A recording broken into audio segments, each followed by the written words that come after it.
Selamat bermalam minggu.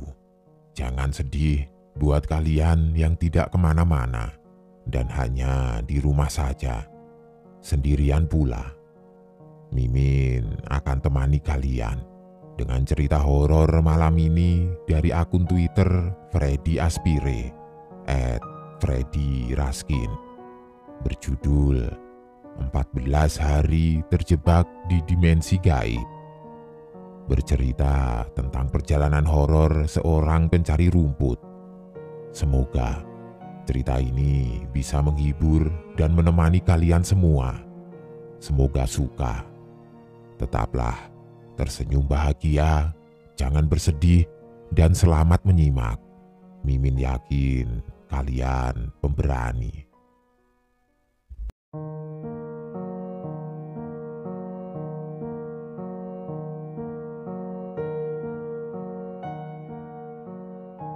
Tahun 2016. Suasana sebuah desa Pinang di bawah kaki Gunung Raung terasa sejuk pagi itu. Aktivitas masyarakat di desa yang dikepung hutan khas kaki gunung berjalan normal seperti biasa. 3 orang pria tua berangkat masuk ke area hutan mencari rumput untuk pakan kambing ternak. Karena area pinggir hutan sudah banyak yang ditanami tanaman produktif, ketiga orang itu masuk semakin dalam. Sampai ke wilayah peta 43. Kawasan ini sebenarnya masuk ke wilayah yang dirasa wingit atau angker bagi masyarakat setempat. Tapi ketiga kakek itu tidak punya pilihan lain. Jika ingin mendapatkan rambanan atau pakan ternak yang segar dan banyak, mereka harus masuk ke dalam hutan. Sampai menjelang duhur, 2 orang kakek dari 3 kakek pencari rumput merasa sudah cukup. Sebut saja namanya Katemo dan Paiman. Mereka berdua kemudian berniat kembali ke desa, tapi tidak dengan ngatimin. Pria yang paling tua dari 3 orang pencari rumput itu merasa masih lelah. Dia menyuruh kedua temannya untuk kembali lebih dahulu. "Aku mau istirahat dulu, capek," kata Ngatimin kepada 2 orang temannya. Katemo dan Paiman awalnya tidak mau meninggalkan Ngatimin. Terlebih lokasi itu berada jauh di dalam hutan. Meski bisa dilewati motor tapi jalannya terjal. Keduanya khawatir Ngatimin tidak bisa pulang sendiri. "Sudah, sana pulang dulu, nanti aku menyusul," kata Ngatimin meyakinkan kedua temannya. Akhirnya Katemo dan Paiman kembali ke desa. Sebelum pergi, keduanya sempat mengingatkan Ngatimin agar tidak lama-lama beristirahat. Ngatimin hanya mengangguk sambil bersandar di batang pohon. Matahari pun terus beranjak. Langit berubah gelap saat azan maghrib berkumandang. Di desa, Ijah, istri dari Ngatimin, menunggu-nunggu kabar suaminya. Dia lalu mendatangi rumah Katemo dan Paiman menanyakan keberadaan suaminya. Katemo dan Paiman pun terkejut. Mereka tidak mengira Ngatimin belum juga pulang sampai hari gelap. Singkat cerita, Ngatimin ternyata tidak pulang sampai keesokan harinya. Begitu juga keesokan harinya lagi. Pihak desa pun akhirnya turun tangan. Babinsa, Babin Kamtipmas dikerahkan untuk menyusuri hutan, mencari jejak keberadaan dari Ngatimin. Tapi hasilnya nihil. Mereka hanya bisa menemukan sepeda motor milik Ngatimin, lengkap dengan rumput yang sudah disiapkannya. Tapi tidak dengan Ngatimin. Pria tua itu seolah menghilang begitu saja. Tim pencarian pun semakin melebar. Petugas dari tim SAR ikut turun. Hari-hari terus berganti hingga lebih dari 1 pekan berlalu, tapi belum ada tanda-tanda ditemukannya Ngatimin. Istri Ngatimin, Ijah, sudah seperti kehabisan akal. Tidak tahu lagi harus melakukan apa. Beberapa kerabat Ngatimin sampai menggunakan jasa paranormal untuk menerawang di mana Ngatimin berada. Jawaban paranormal itu hampir sama. Ngatimin dibawa makhluk halus yang tinggal di dalam hutan wingit itu. Tapi hingga hari ke-9 masih belum ada tanda-tanda upaya pencarian itu berhasil. Tepat di hari ke-10, ada sekelompok pemuda di desa Pinang yang akhirnya merasa harus ikut dalam pencarian Ngatimin. Mereka selama ini merasa jika peran para petugas dianggap cukup jika memang Ngatimin hilang dengan cara yang normal. Mereka terdiri dari 6 orang, semuanya adalah remaja yang belum menikah. Separuhnya pengangguran, sisanya pekerja serabutan. Sebut saja namanya Sedana, Kadek, Daryanto, Helmi, Kirom, dan Irham. Dari ke-6 pemuda itu, Daryanto adalah salah satu yang punya kemampuan lebih di dunia gaib. Selain karena garis keturunannya, Daryanto juga menekuni kemampuannya itu. Sedangkan Kadek, Sedana, Helmi, Kirom, dan Irham lebih kepada teman-teman yang selama ini kerap mengikuti kemana Daryanto mempertajam ilmunya. Singkat cerita, di hari ke-10, 6 orang itu akhirnya membuat kesepakatan untuk ikut berangkat ke Alas Wingit, tempat Ngatimin hilang. Sebelum berangkat, ke-6 pemuda itu mengumpulkan uang yang mereka miliki. Terkumpul sekitar 40.000. "Dar, ini untuk beli apa saja?" tanya Sedana kepada Daryanto. "Beli roti saja, nanti airnya bawa dari rumah. Sisanya bisa untuk beli rokok," jawab Daryanto. Akhirnya siang itu juga mereka berangkat dengan menggunakan sepeda motor. 3 sepeda untuk 6 orang. Jarak dari tepi hutan ke area pencarian cukup terjal. Setelah melalui jalanan berbatu, rombongan pemuda itu harus melewati jalan setapak yang dihimpit rapat pepohonan randu. Kondisi hutan yang selalu basah membuat jalanan menjadi licin. Beberapa kali ban sepeda motor nyaris tergelincir karena beceknya hujan. Setelah hampir 1 jam berjuang di medan yang berat, ke-6 pemuda itu akhirnya sampai di sebuah bukit yang menjadi tempat berkumpulnya para pencari Ngatimin. Ada tenda yang didirikan oleh tim SAR dan pondok kayu yang dibangun warga. Saat mereka tiba, warga tengah beristirahat sembari menunggu waktu sholat maghrib. Karena jarak pos tempat berkumpul cukup jauh dengan desa, sebagian memilih bermalam sebelum melanjutkan pencarian esok harinya. "Mau kemana, nak?" tanya seorang pria kepada rombongan pemuda pimpinan Daryanto. "Saya dari dusun, Pak, mau ikut mencari Pak Ngatimin," jawab Daryanto.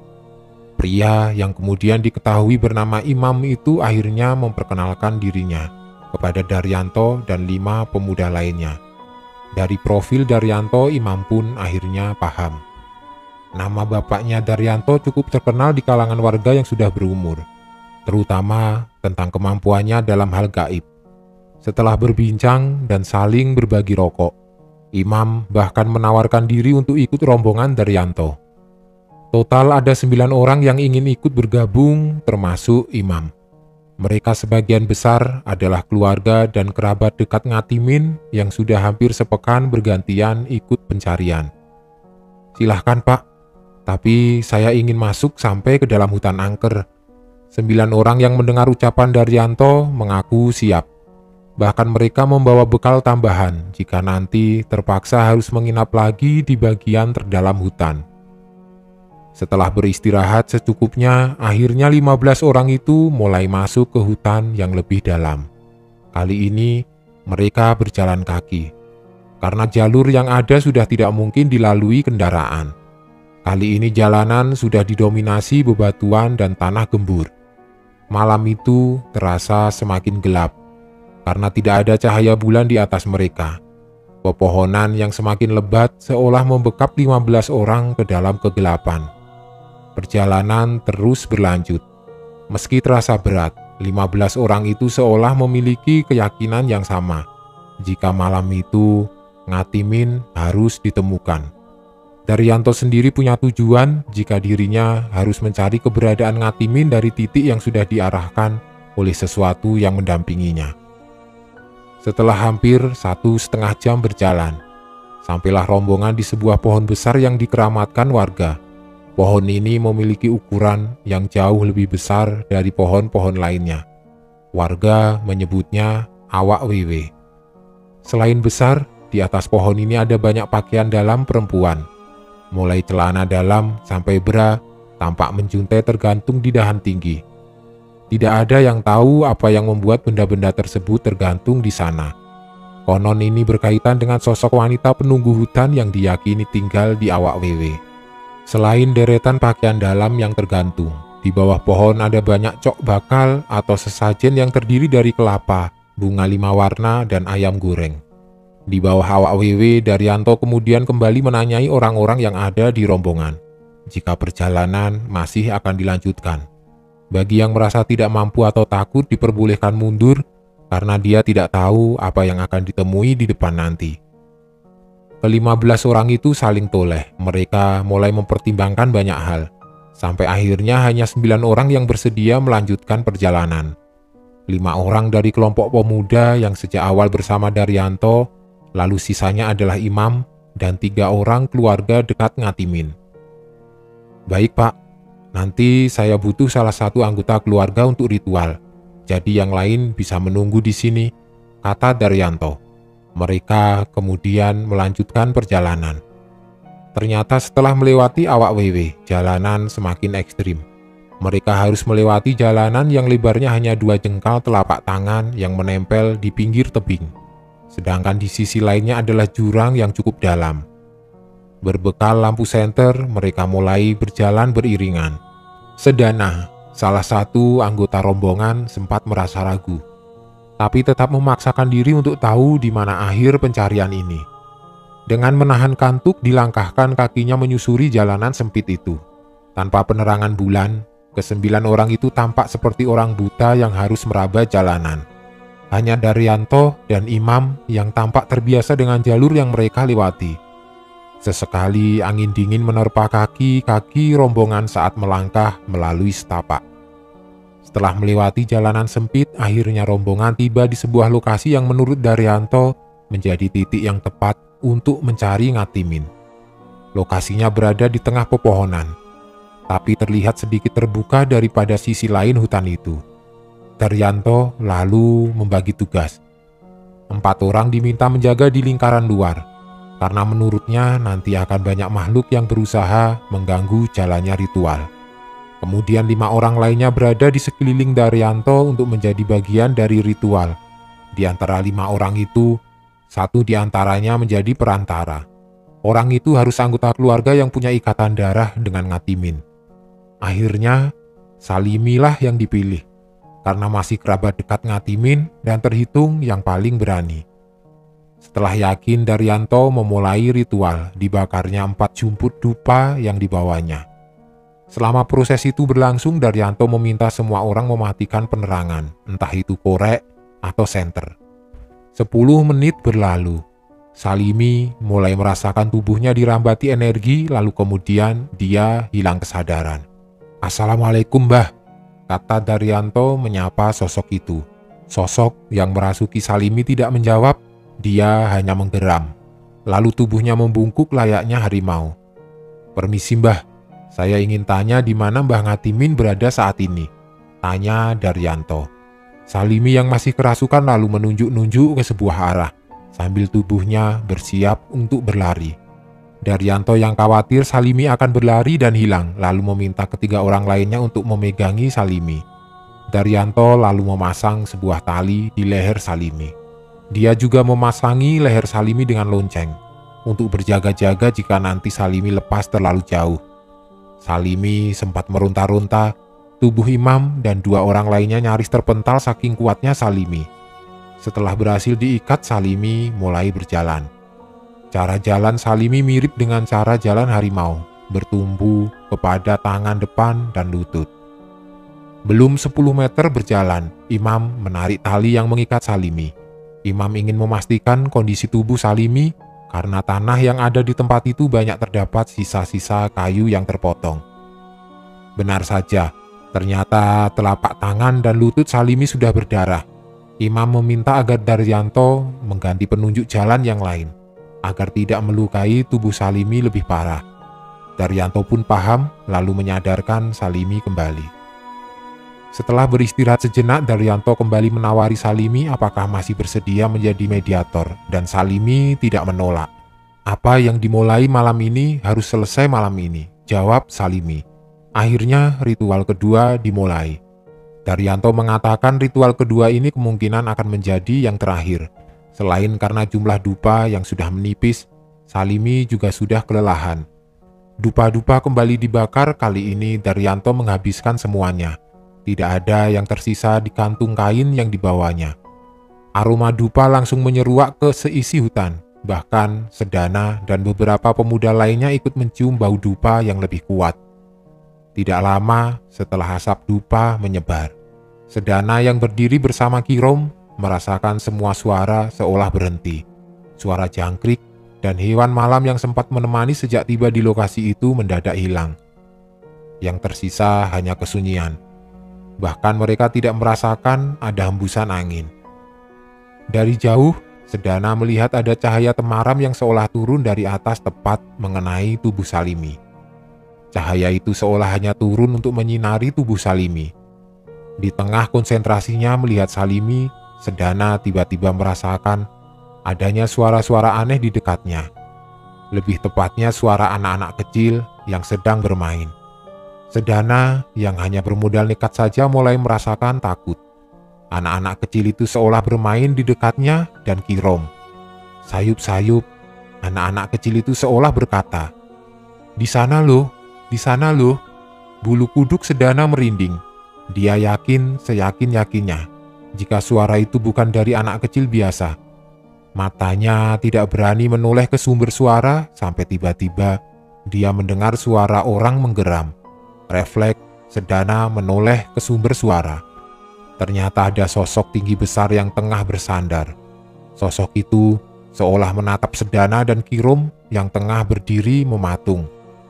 Beruntung gelapnya hutan membuat Sedana tidak bisa melihat dengan jelas wajah makhluk tersebut. "Rom, apa kamu melihat?"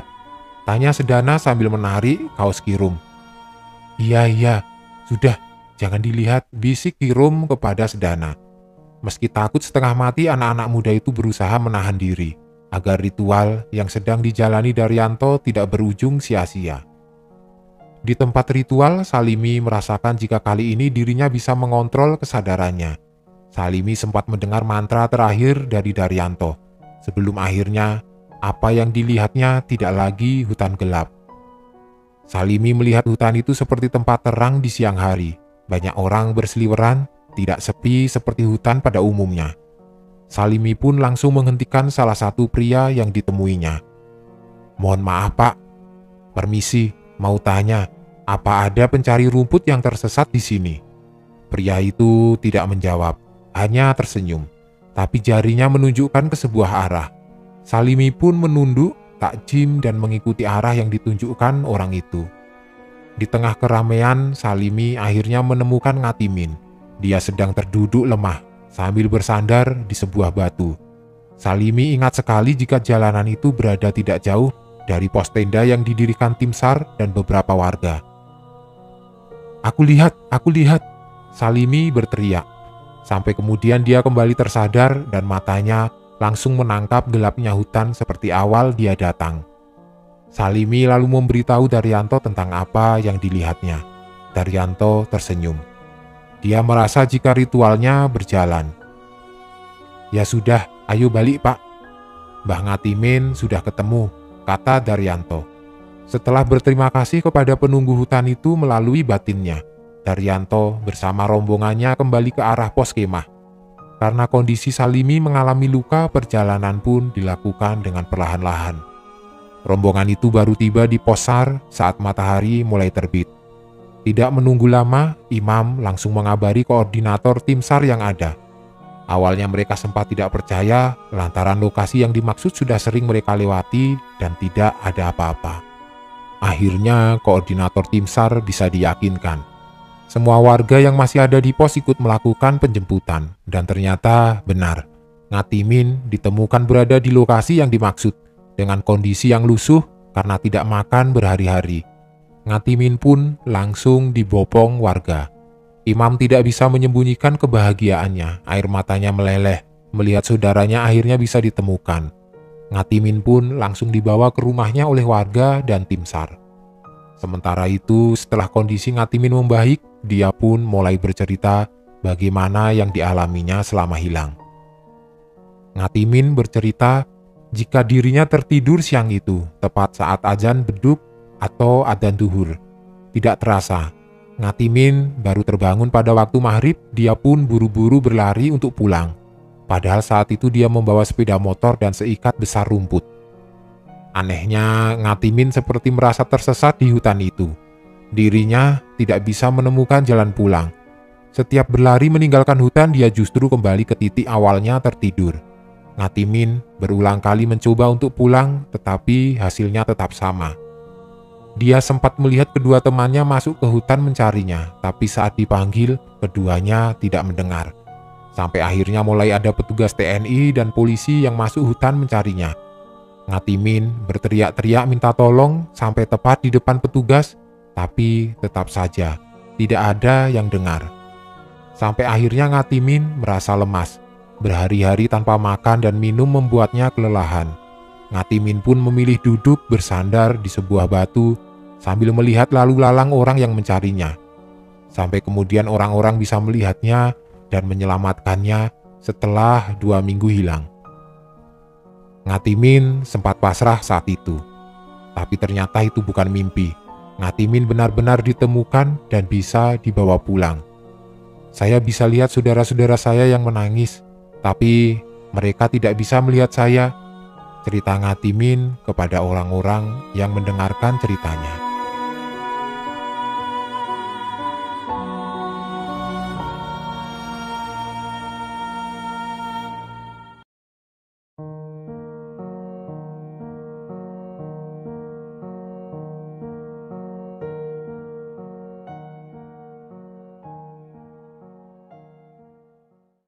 Perjalanan horor seorang nelayan dan penumpang misterius di sampan. Bagaimana? Kalian bisa membayangkan apa yang kira-kira terjadi? Mengapa bisa horor? Mengapa bisa seram? Kalau teman-teman penasaran, langsung saja simak sebuah cerita horor dari akun Twitter Jiku@jikumunya berjudul Nun. Berikut ini. Jangan lupa jaga pola makan, olahraga teratur, cukup istirahat, dan positive thinking. Salam sehat dan sukses selalu buat kita semua.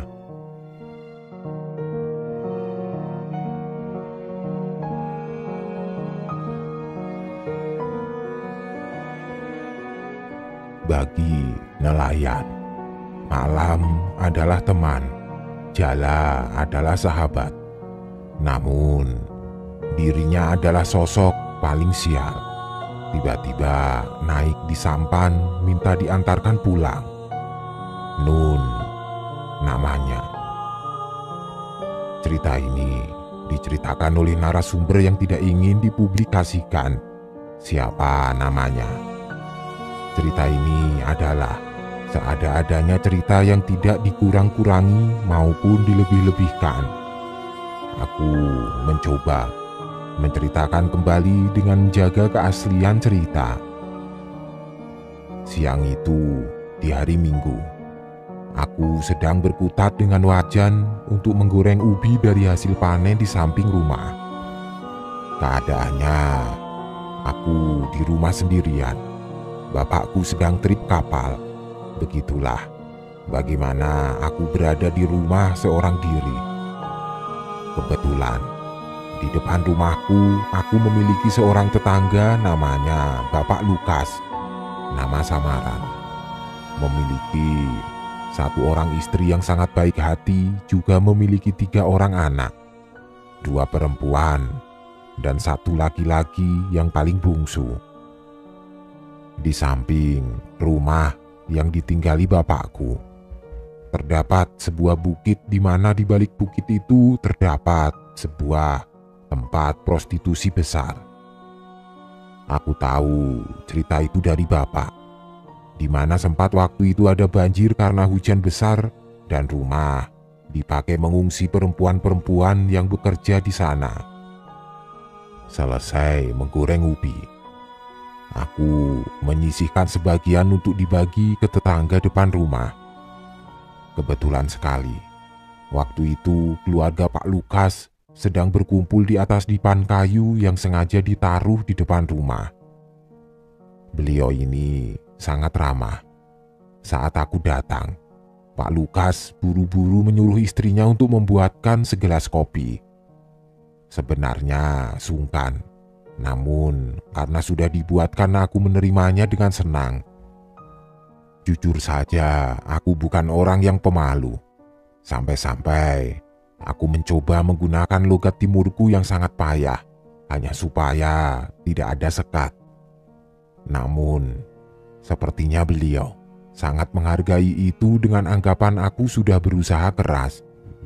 Katanya, anak Flores saja kalau sekolah di Jawa pulang-pulang lupa logatnya. Aku menimpalinya dengan tawa ringan. Cerita mulai mengalir. Saat aku menanyakan tentang kehidupan beliau, aku sedikit takjub saat beliau bilang kalau sebenarnya beliau ini bukan warga asli Flores. Beliau ini aslinya berdarah Timor Leste.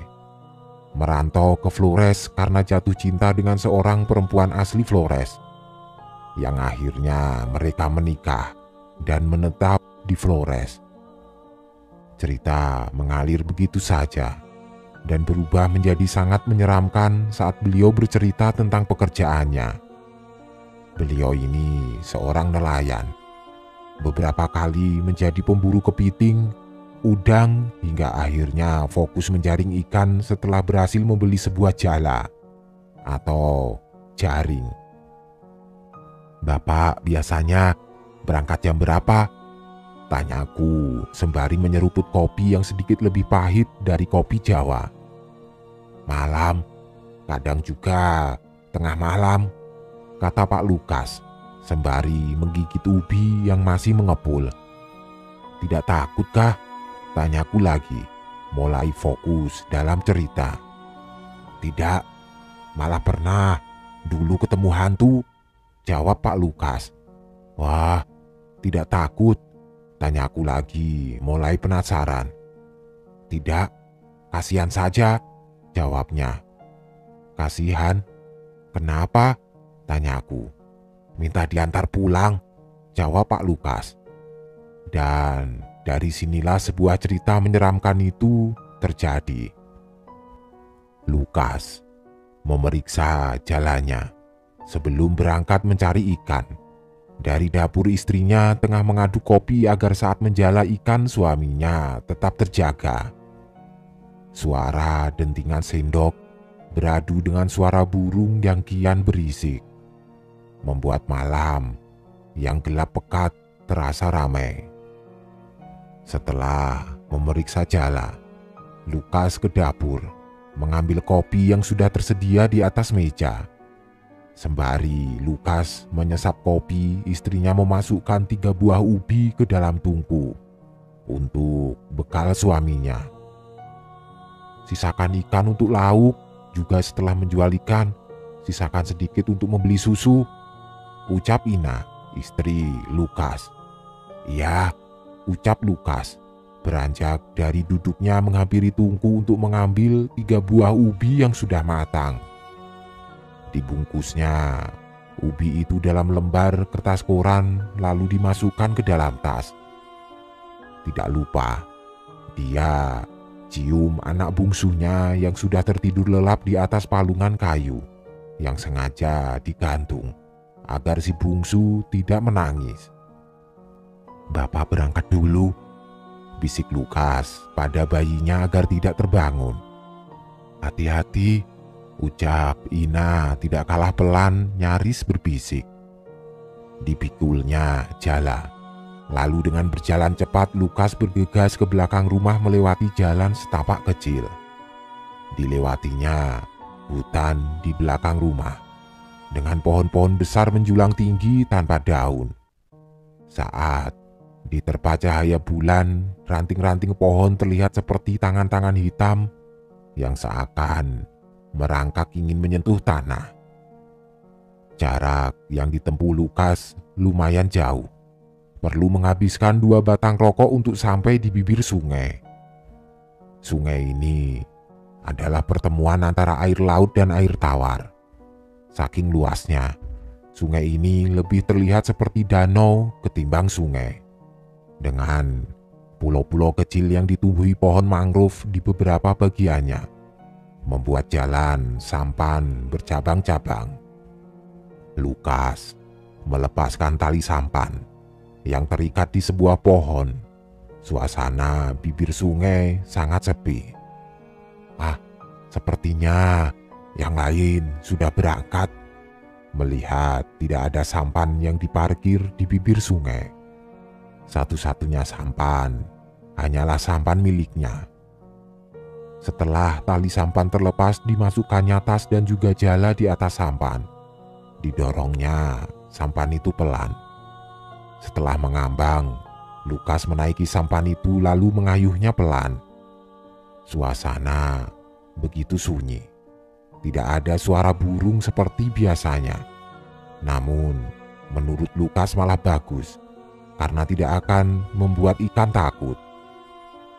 Saat sudah sampai di tengah-tengah sungai, Lukas menebarkan jala. Ditunggunya jala itu dengan sabar, sembari kembali membuka bungkusan koran yang dirinya bawa. Dicubitnya ubi itu. Sebagian dia masukkan ke mulut dan sebagian lagi dirinya lempar ke air agar ikan menghampiri jala. Sekitar setengah jam, diangkatnya jala yang lumayan terasa berat. Benar saja, ikan yang dia dapatkan lumayan banyak. Dilepaskannya satu persatu ikan dari jala dengan senyum yang mengembang. Dengan wajah cerah, Lukas kembali mengayun sampan. Di pikirannya semakin jauh pasti akan semakin banyak ikan. Saat sedang mengayuh sampan, tiba-tiba sampan terantuk sesuatu, membuat sampan terhenti. Coba dimundurkannya sampan untuk melihat apa yang membuat sampan itu berhenti. Karena sampan milik Lukas bukanlah sampan mesin sehingga tidak mungkin berhenti jika tidak terantuk batu ataupun pohon. Setelah dimundurkan, sebuah rambut terlihat. Lukas menelan ludahnya untuk membasahi kerongkongannya yang kering. Jujur saja, tidak ada pikiran jika itu hantu atau semacamnya. Yang terbayang di pikiran Lukas adalah kapalnya terantuk mayat yang mengambang di sungai. Dan sialnya, dirinya lah yang menemukannya. Dengan takut, Lukas mengesampingkan nuraninya. Daripada memilih berurusan dengan polisi, dirinya lebih memilih mengabaikan rambut itu dengan terus menjalankan sampannya. Namun kini arahnya bukan lagi ke tengah laut, dirinya lebih memilih putar balik. Menutup mulut rapat-rapat tentang apa yang dia temukan, lalu pulang saja. Namun, baru saja menjalankan sampannya, sesuatu seperti jatuh tepat di belakang Lukas, hingga membuat sampan oleng hilang kendali. Degup jantung Lukas tidak beraturan. Saat dirasakannya, sampan menjadi sangat berat.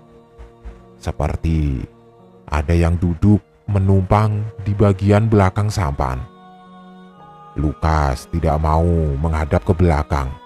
Dirinya tetap memilih terus memandang ke depan. Walau dirinya tahu benar ada sesuatu di balik punggungnya. Suasana hening. Tidak ada satupun sampan yang melintas. Dengan keringat dingin yang bercucuran, Lukas terus mengayuh sampannya yang terasa berat. Saat bibir sungai sudah mulai terlihat, sesuatu yang hangat mengalir di antara kaki Lukas. Rasanya kental, lengket, warnanya merah pekat kehitam-hitaman.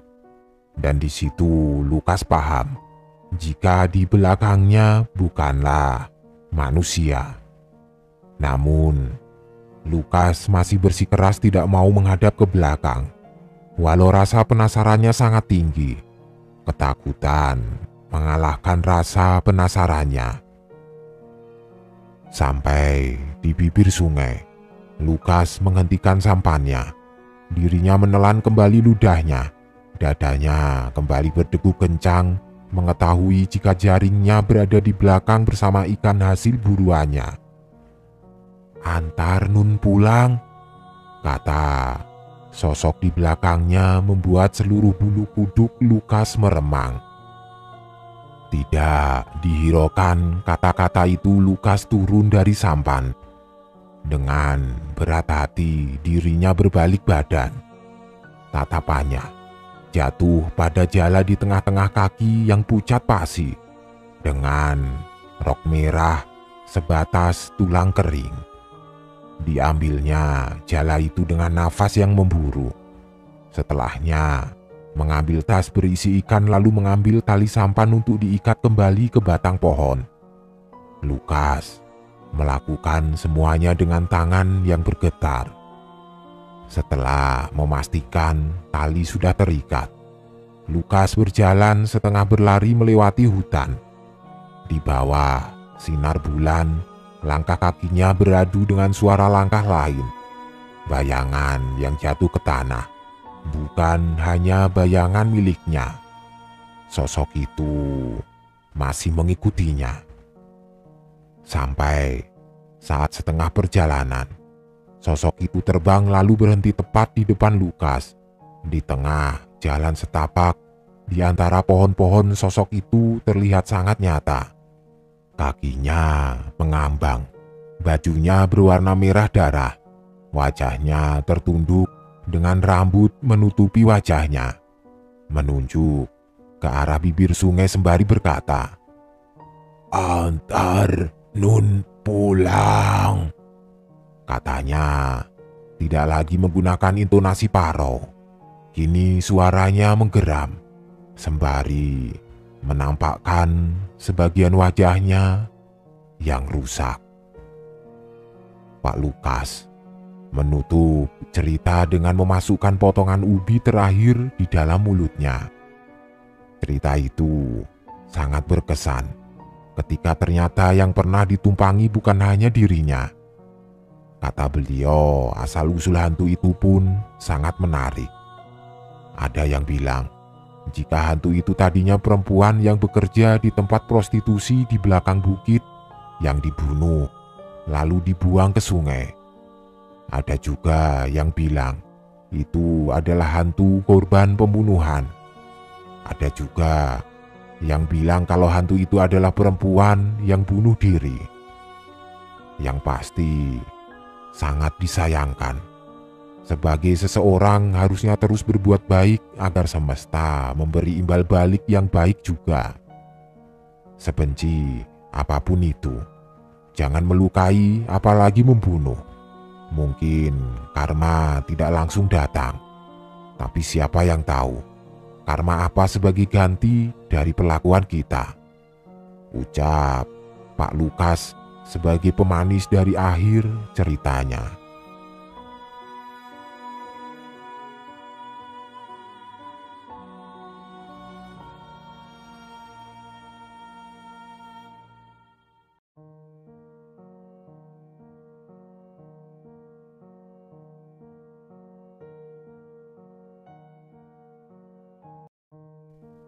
Liburan harusnya menyenangkan, harusnya bikin fresh pikiran, bikin senang hati, menghilangkan stres. Tapi tidak buat pasangan suami istri ini. Sebuah pengalaman horor dan menyeramkanlah yang didapat saat mereka berlibur di Bali. Rasa takut, merinding, gelisah, was-was, tidak tenang. Itulah yang mereka rasakan. Penasaran dengan ceritanya? Berikut ini sebuah tweet horor dari akun Twitter @bristory berjudul Horor Hotel Bali. Akan Mimin bacakan buat kalian semua. Buat yang kangen dengan cerita-cerita horor dari Kak Bri, semoga bisa terobati. Selamat menyimak. Kalau kalian benar-benar berani. Bali, salah satu destinasi wisata dunia. Tidak bisa diperdebatkan lagi kalau ini adalah tempat yang sangat indah dan menyenangkan. Berbagai macam kesenangan dan hiburan tersedia. Berbagai tempat indah mengantri untuk dikunjungi. Entah itu pantai atau pegunungan, banyak. Begitulah, tanpa banyak kata. Malam ini aku akan berbagi cerita pengalaman seorang teman yang baru-baru ini berlibur ke Bali bersama istrinya. Cerita tentang pengalaman seram ketika menginap di salah satu hotel di Ubud, Bali. Dari sini, dia yang akan bercerita langsung. Pi, malam kedua kita menginapnya di Ubud ya. Aku sudah dapat hotel bagus nih. Ada private poolnya juga. Asik deh kayaknya. Begitu istriku bilang beberapa hari sebelum kami berangkat. Aku yang tidak mau ribet lebih senang untuk menyerahkan semuanya kepada istriku. Entah itu hotel tempat menginap, tempat-tempat yang akan dikunjungi. Semuanya dia yang mengatur. Jadi ketika dia bilang begitu tentang hotel, aku iya-iya saja. Dan ya memang, sekilas melihat foto-foto hotel di Ubud itu, aku melihatnya sangat bagus. Jadi lebih seperti villa daripada hotel. Villa-villa yang berada di dalam satu lingkungan besar dengan nuansa tipikal daerah Ubud yang dikelilingi persawahan dan pepohonan hutan kecil. Sungguh tempat yang sangat asri dan terlihat menenangkan. Ya sudah, papi sih ikut saja. Tempatnya juga kelihatannya enak, jawabku menyetujui. Rencananya, 2 malam kami akan menghabiskan waktu di Ubud. Selebihnya akan eksplorasi pantai. Singkat cerita, hari yang kami tunggu-tunggu datang juga. Hari di mana kami berangkat ke Bali. Seperti yang sudah direncanakan, hari pertama kami menginap di Denpasar, tinggal di salah satu hotel kawasan Kuta. Tidak ada yang perlu diceritakan di hari pertama ini, semuanya berjalan normal, menyenangkan. Hari kedua, barulah menuju Ubud. Sengaja memilih Ubud karena kami memang menginginkan suasana alam persawahan untuk healing yang menenangkan. Tapi baru pada sore harinya kami berangkat menuju hotel di Ubud tempat kami menginap. Perjalanan kira-kira 1 jam lebih harus kami tempuh dari Denpasar menuju lokasi hotel. Namun sepanjang perjalanan, lagi-lagi kami disuguhi pemandangan yang tidak membosankan. Makin dekat ke Ubud, makin banyak gelaran persawahan jadi pemandangan. Indah. Tidak terasa, menjelang jam 6 sore. Setelah melalui jalan yang berliku, kami hampir sampai. Menuju lokasi hotel yang letaknya tidak di tengah kota, kami harus melewati pedesaan yang masih tergolong sepi. Dibantu Google Map, kami mengikuti arah jalan yang harus ditempuh. Sebenarnya tidak terlalu susah, namun memang menuju ke hotel ini bisa dibilang agak berliku. Beberapa kali juga kami harus melewati pemakaman umum, sepi dan agak creepy. Ketika sudah sangat dekat dengan gerbang pintu masuk hotel pun, kami melihat ada pemakaman umum yang cukup besar. Lagi-lagi terlihat sangat sepi dan kosong. Aku dan istri saling diam ketika melewatinya karena suasananya sedikit berbeda. "Kok dekat kuburan ya, Pi?" tanya istriku. Pertanyaan yang tidak memerlukan jawaban. Aku diam saja. Gerbang bergapura besar khas Bali berdiri di tengah-tengah pepohonan. Di antaranya ada jalan kecil yang agak sempit kalau harus dilewati 2 kendaraan berpapasan. Kami memasukinya. Pak Satpam dengan ramah memberi petunjuk kemana kami harus mengarah untuk menuju lobi. Ada satu kolam taman besar yang di tengah-tengahnya berdiri patung berwarna putih yang besar juga. Kami harus berputar setengah lingkaran mengelilinginya untuk sampai ke lobi. First impression, dari halaman depannya saja hotel ini kelihatan cukup besar. Ruangan lobinya berbentuk rumah panggung dengan suasana yang nyaman. Ada yang menarik perhatian. Lobi besar ini ternyata hanya ada satu orang saja yang terlihat, yaitu wanita cantik yang duduk di balik meja penerima tamu. Dengan ramah, dia menyapa kami. Selanjutnya, istriku yang melakukan proses check-in sementara aku melihat-lihat sekitar. Seperti yang sudah aku bilang tadi, bangunan lobi yang besar ini berbentuk seperti rumah panggung. Jadi ada satu balkon di sisi kanan. Dari situ bisa melihat sekitar dan aku berdiri di balkon itu. Dari balkon, aku melihat pemandangan yang cukup asri. Tapi karena sudah menjelang malam jadinya tidak seterang siang. Tapi walaupun begitu, aku masih bisa melihat rindangnya. Pepohonan hutan kecil yang jaraknya hanya belasan meter dari tempatku berdiri. Pemandangan yang indah. Dari tempat ini, aku melihat ada jalan kecil yang terlihat hanya untuk pejalan kaki atau sepeda. Jalan kecil ini menuju... aku tidak bisa melihat dengan jelas menuju kemana. Tebakanku, itu adalah sebuah ruangan yang entah ruangan apa. "Sore, Pak." Tiba-tiba ada sapaan. Ada yang sedang duduk di kursi yang letaknya berada persis di ujung jalan kecil tadi. Tempat duduknya hampir persis di bawah balkon tempat aku berdiri. Seorang pemuda berusia sekitar 20-an awal, mengenakan kemeja lengan panjang berwarna putih bercelana panjang hitam. Terlihat seperti pegawai baru masuk atau pegawai magang. "Sore," aku membalas sapaan ramahnya dengan senyuman. Karena jarak kami hanya beberapa meter, jadinya aku bisa melihatnya dengan jelas.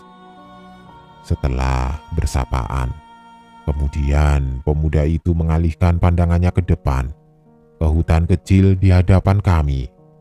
Aku juga begitu, menatap ke depan, tidak lagi melihat ke bawah. Beberapa detik kemudian, istriku memanggil, "Pi, sudah, ayo." Ternyata proses check-in sudah selesai.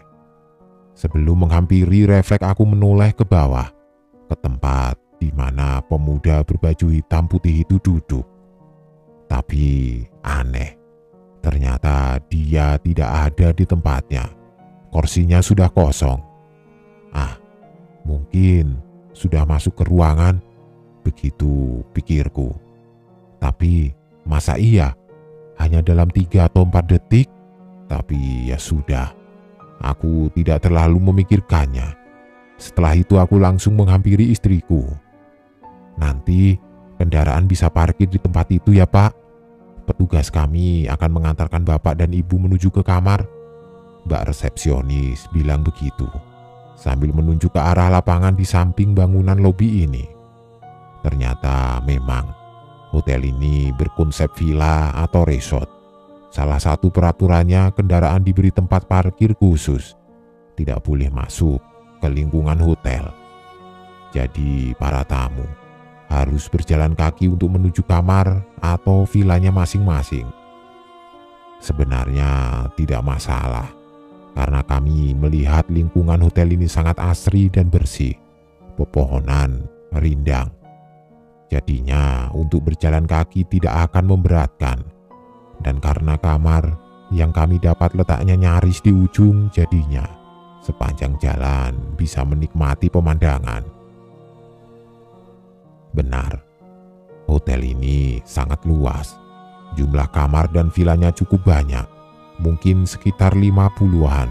Ada yang bentuknya kamar berderet, ada pula yang bentuknya rumah yang jarak satu sama lain berjauhan.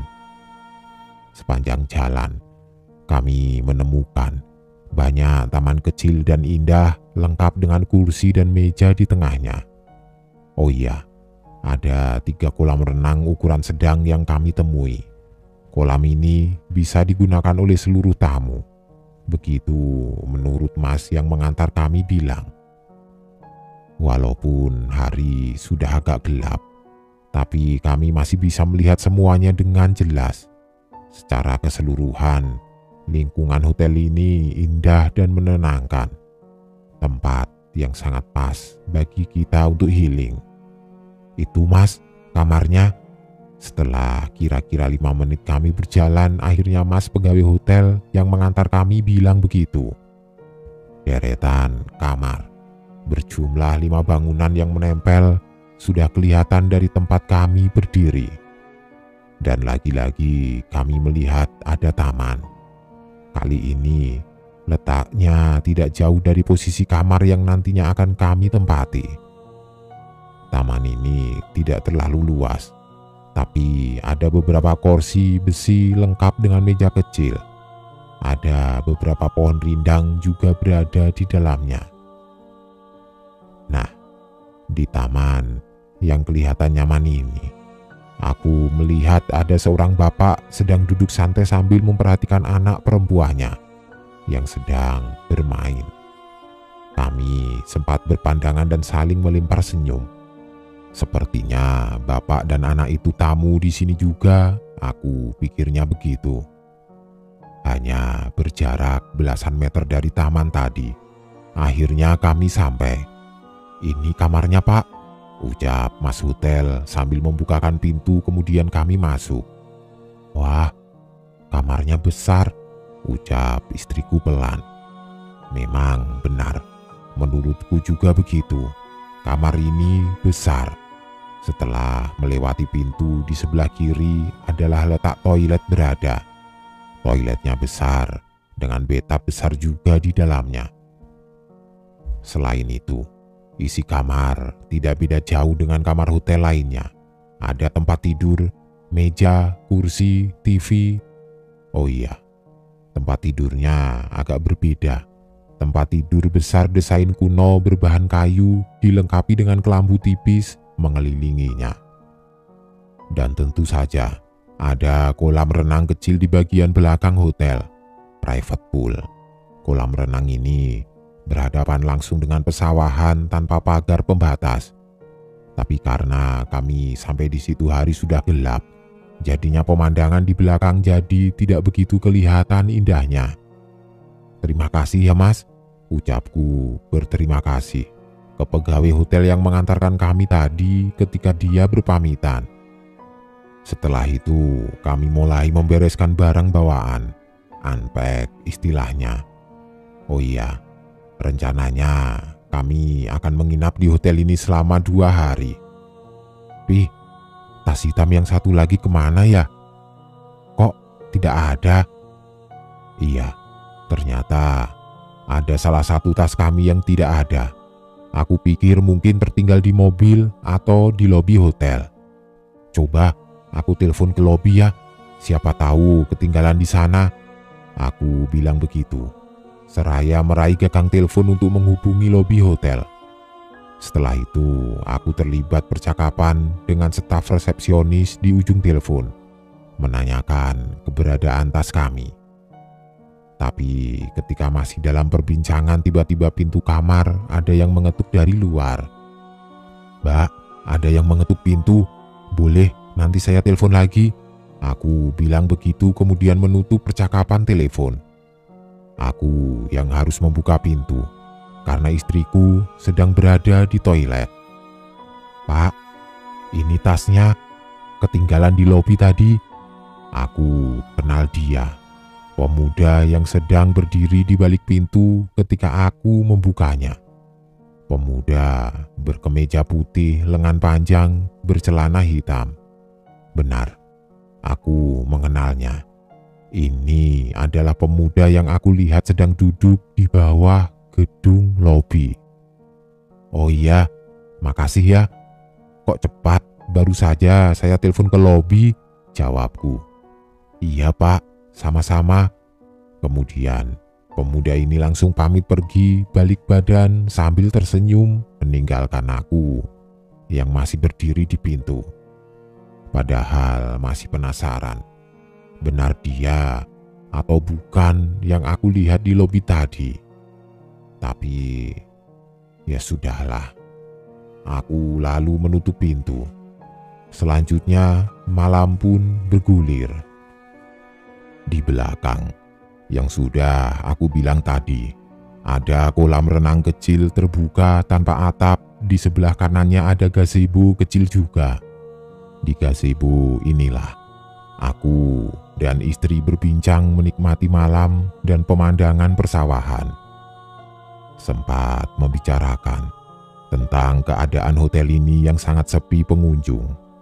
Tapi kami berasumsi mungkin karena bukan hari libur dan bukan musim libur juga.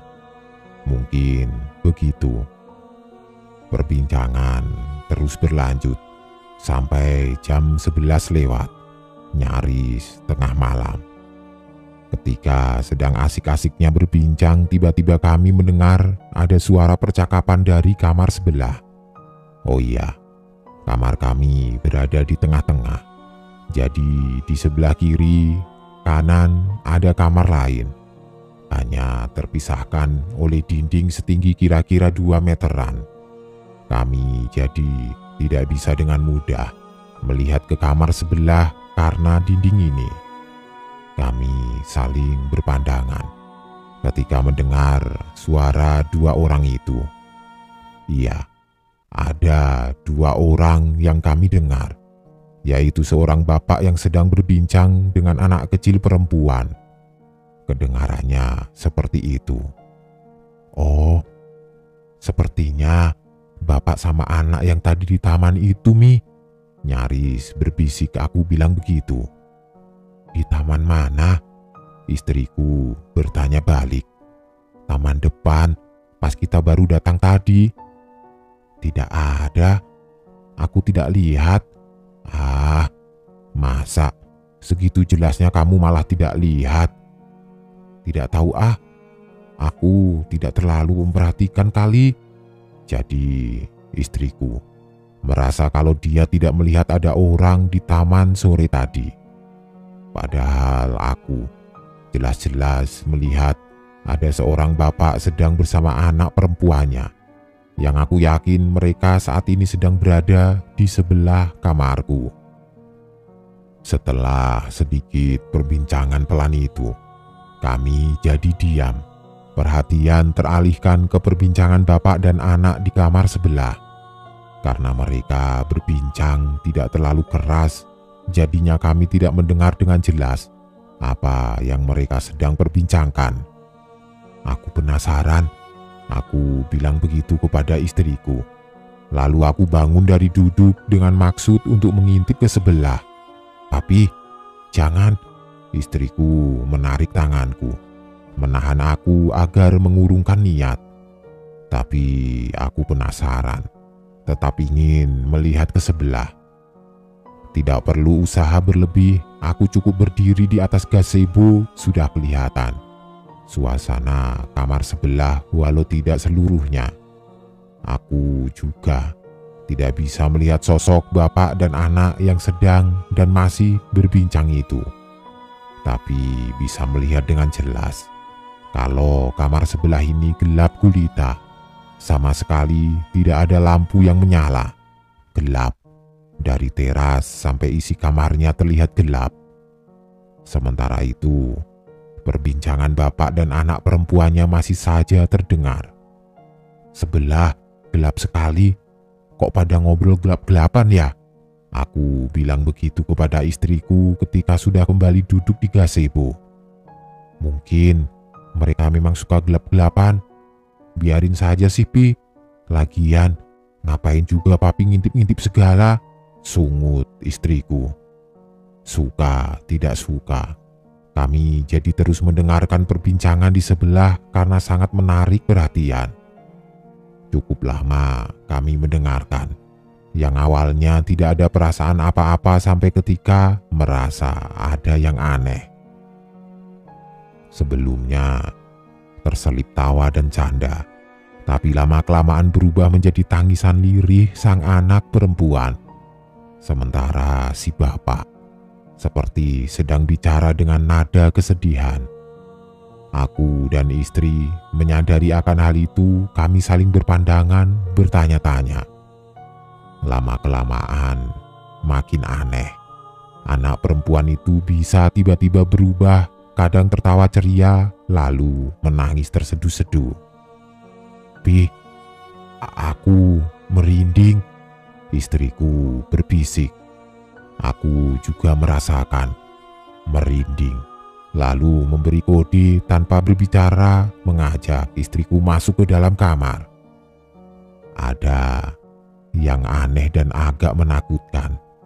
Ketika kami sedang berjalan di pinggir kolam menuju pintu, tiba-tiba mendengar suara dari sebelah. "Mau kemana?" begitu bilangnya. Dan aku yakin kalau itu adalah suara bapak yang ada di sebelah. Kagetlah kami. Belum selesai. Setelah suara "mau kemana", berikutnya terdengar suara cekikikan anak kecil. Dan kami yakin kalau itu adalah cekikikan anak kecil yang ada di sebelah juga. Merinding. Kami yang sempat berhenti langsung kembali melangkah cepat masuk kamar, menutup pintu, lalu duduk di atas tempat tidur. Istriku kelihatan cemas. Aku berusaha menenangkan dengan bilang kalau tadi hanya salah dengar. "Tidak mungkin, orang jelas-jelas suara itu menegur kita." "Sudahlah Mi, ayo kita tidur saja yuk." Lagi-lagi aku berusaha menenangkan. Kira-kira sudah jam 1 malam. Aku masih terjaga di atas tempat tidur.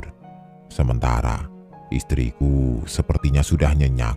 Aku tidak bisa memastikan karena posisi tidurnya memunggungi aku.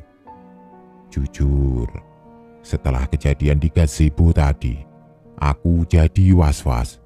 Ada perasaan menyesal juga kenapa berani-beraninya coba mengintip ke kamar sebelah. Jadi begini akhirnya. Setelah sudah berada di dalam kamar, beberapa kali aku masih mendengar suara tawa anak kecil itu dari kamar sebelah. Samar, tapi masih terdengar. Itulah salah satu sebab aku masih belum juga bisa tidur. Lampu kamar sengaja aku biarkan gelap seluruhnya. Lampu di dekat pintu depan dan lampu kamar mandi aku biarkan menyala. Oh iya, kamar mandi dan kamar tidur dipisahkan oleh dinding yang sebagian besarnya terbuat dari kaca bening. Jadi dari tempat tidur kami dapat melihat langsung ke dalam kamar mandi. Begitu juga sebaliknya. Tentang dinding kaca kamar mandi ini sebelumnya tidak jadi masalah. Tapi ketika sudah tengah malam begini dan ditambah kejadian aneh sebelumnya, aku sedikit was-was.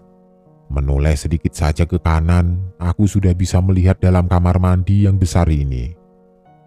Masih jam 1 lewat sedikit ketika aku mendengar sesuatu. Ada suara obrolan lagi. Tapi kali ini suara obrolan bukan dari samping, melainkan dari depan kamar, luar. Penasaran, aku kemudian bangun dari tempat tidur, lalu berjalan ke pintu dengan langkah perlahan. Makin dekat pintu, makin jelas terdengar perbincangan itu. Sama seperti sebelumnya, perbincangan kali ini juga terjadi antara seorang bapak dengan anak perempuan. Aku terus melangkah pelan mendekati pintu, sampai akhirnya langkahku berhenti ketika mendengar kalimat percakapan yang membuat bulu kuduk berdiri. "Kamu mau masuk?" Suara lelaki dewasa.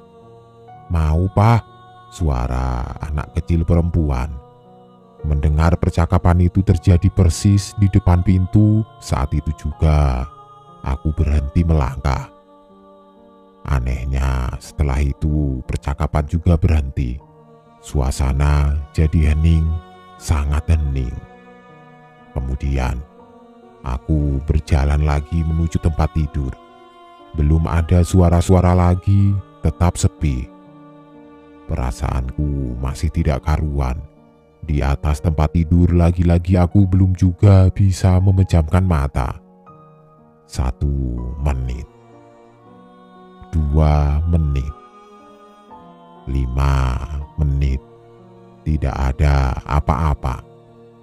Tapi entah berapa menit kemudian, aku menahan nafas karena mendengar sesuatu. Ada suara tawa anak kecil itu. Kali ini bukan dari kamar sebelah, bukan juga dari luar, tapi dari dalam kamar. Tawa cekikikan yang jelas terdengar karena sumber suara sepertinya memang sangat dekat dari lorong pintu. Ketika masih ketakutan mendengar suara tawa itu, tiba-tiba aku melihat sesuatu yang sungguh sangat menyeramkan. Belum secara langsung, tapi dari sudut mata, aku melihat kalau ada orang di dalam kamar mandi berdiri menghadap ke kamar menatap ke tempat tidur.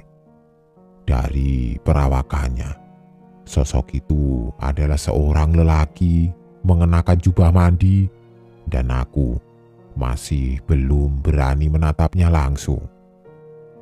Teror ini belum selesai. Masih ketakutan akan kehadiran sosok lelaki di kamar mandi. Tiba-tiba dari lorong pintu muncul anak kecil perempuan berumur sekitar 5 atau 6 tahun. Dia berlari kecil di dalam kamar sambil tertawa riang. Tidak kedengaran langkah kaki, yang terdengar hanya suara tawanya saja. Ketakutan, aku bingung harus berbuat apa. Sambil terus berharap istriku tetap lelap dalam tidurnya. Jangan sampai dia merasakan teror ini juga. Terasa sangat lama anak kecil itu berlarian di dalam kamar. Yang mengerikan, dia sesekali berlari ke dekatku, berlari di samping tempat tidur dengan wajah pucatnya. Sesekali juga dia menatapku tersenyum datar tanpa ekspresi. Sampai akhirnya anak kecil itu berhenti berlari. Dia berhenti di pojok kamar samping lemari TV. Dia diam di sudut itu, berdiri dalam remang gelap menatap ke arahku, dan entah apa yang ada di pikiran, tiba-tiba aku menoleh ke arah kamar mandi. Di dalam kamar mandi masih terlihat sosok bapak berjubah mandi itu. Masih dalam posisi yang sama, diam menatap ke tempat tidur. Di titik inilah, nyaliku goyah tidak bisa berbuat apa-apa selain berdoa. Sambil memejamkan mata aku meminta pertolongannya. Tiba-tiba istriku membalikkan badannya lalu memelukku erat. "Papi," dia menyebut namaku dengan suara gemetar, ketakutan. "Berdoa, Mi," bisikku. Saat inilah aku baru sadar kalau ternyata istriku juga mendengar dan melihat semuanya. Cukup lama kami berdoa sambil terpejam, sampai akhirnya beberapa saat kemudian aku berani membuka mata. Sosok seram bapak dan anak itu sudah tidak ada. Sudah tidak berada di dalam kamar lagi. Sudah tidak ada, Mi. "Pi, kita harus pergi dari sini. Aku tidak mau. Serem, Pi," istriku bilang begitu. Ya sudah, tanpa berdebat, aku langsung setuju. Bergegas, kami berganti baju lalu keluar kamar pergi menuju kendaraan. Selesai. Belum. Perjalanan dari kamar menuju parkir kendaraan cukup jauh. Kurang lebih 5 menit berjalan kaki. Selama perjalanan sangat sepi, karena memang masih jam 2 pagi ditambah hotel yang sepertinya sepi penghuni. Kami berjalan cepat, bergegas agar sampai tempat parkir. Entah ketika sudah berapa menit perjalanan kami yang tadinya hanya bergandengan tangan, tapi tiba-tiba istriku memeluk erat, kembali terlihat ketakutan. Sebelah kiri, Pi, balkon atas, istriku bilang begitu. Aku refleks menoleh ke tempat yang istriku maksud. Benar, di salah satu villa bertingkat. Di balkon atasnya ada berdiri sosok bapak-bapak berjubah mandi dan seorang anak kecil perempuan. Sosok yang sepertinya tadi mampir ke kamar kami. Mereka berdua berdiri memperhatikan dalam remang gelap. Makin cepat langkah kami melihat itu mengerikan. Syukurlah, akhirnya sampai juga di parkiran. Setelahnya bergegas kami meninggalkan hotel mencari tempat yang masih ada orang berkegiatan. Paginya kami kembali ke hotel untuk mengambil barang-barang. Kami memutuskan untuk tidak jadi menginap 2 malam, memilih pindah ke hotel yang lain. Singkat kata, setelah sarapan kami langsung check out. Ada percakapan dengan resepsionis ketika kami menyerahkan kunci. "Pak, maaf, kemarin tasnya ketemu," tanya Mbak resepsionis. "Oh, ketemu Mbak, kan diantarkan oleh pegawai hotel." "Maaf, saya belum kasih tahu ya," jawabku. "Oh, begitu, maaf Pak. Bapak ingat pegawai hotelnya siapa?" tanyanya lagi. "Sepertinya pegawai magang, berseragam hitam putih," jawabku lagi. "Oh, baik Pak." Mbak resepsionis ini kelihatan aneh. Bicaranya gugup, tidak tahu kenapa. Tapi kami tidak ambil pusing dengan itu, cuma ingin cepat pergi dari hotel menyeramkan ini. Setelah selesai, kami lalu kembali ke mobil dan langsung pergi. Tapi masih penasaran. Aku merasa ada yang tidak beres. Sebelum keluar di pos satpam, aku berhenti lalu turun dari mobil. "Pak, kemarin di sini ada karyawan magang yang berseragam hitam putih. Sekarang orangnya di mana ya? Saya cuma mau berterima kasih karena sudah mengantarkan tas saya kemarin malam," tanyaku kepada Pak Satpam. "Wah, di sini sudah lama tidak ada pegawai magang, Pak. Tidak ada juga karyawan berseragam hitam putih. Mungkin Bapak salah lihat. Kalau ada, saya pasti tahu." Begitu jawaban dari Pak Satpam.